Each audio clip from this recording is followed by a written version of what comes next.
Ever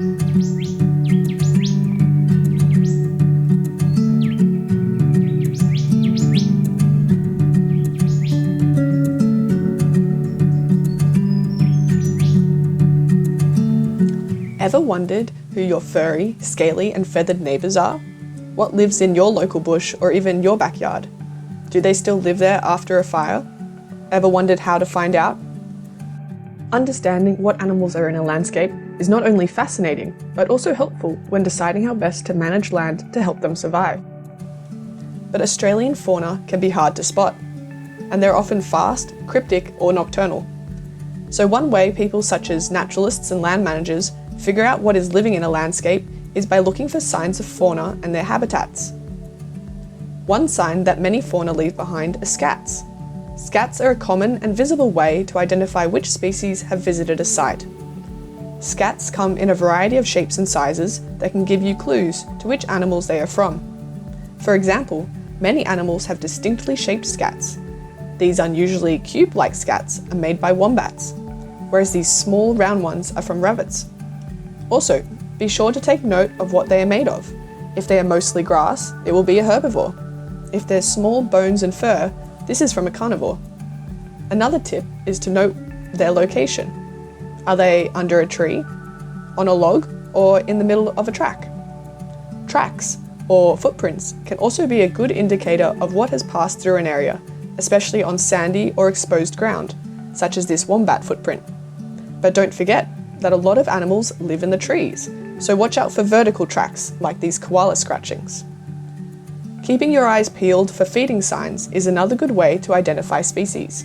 For example, this patch of she-oak cones, which need fire to regenerate, have been chewed by the threatened glossy black cockatoo. Other feeding signs can be found on the ground, such as regurgitated bird pellets or conical-shaped bandicoot diggings.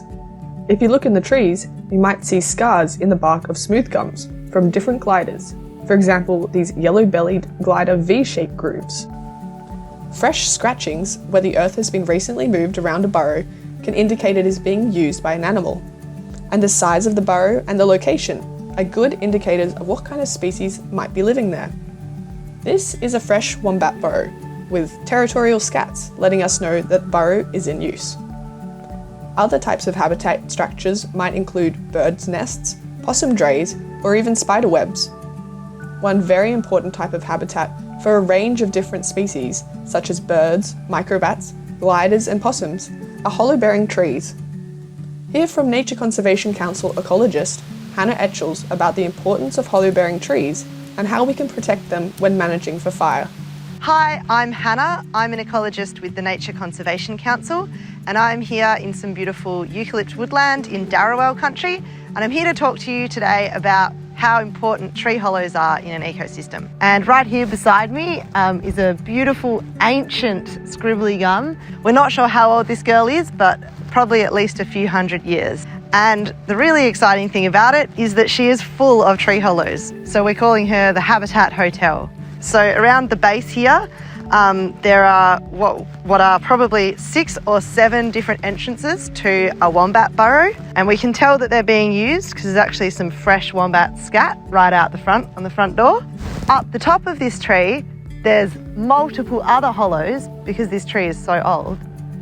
And up there could be living birds, gliders, possums, all sorts of things. So these hollows are actually formed over hundreds of years, particularly in the case of this very old tree, and they're formed by fire.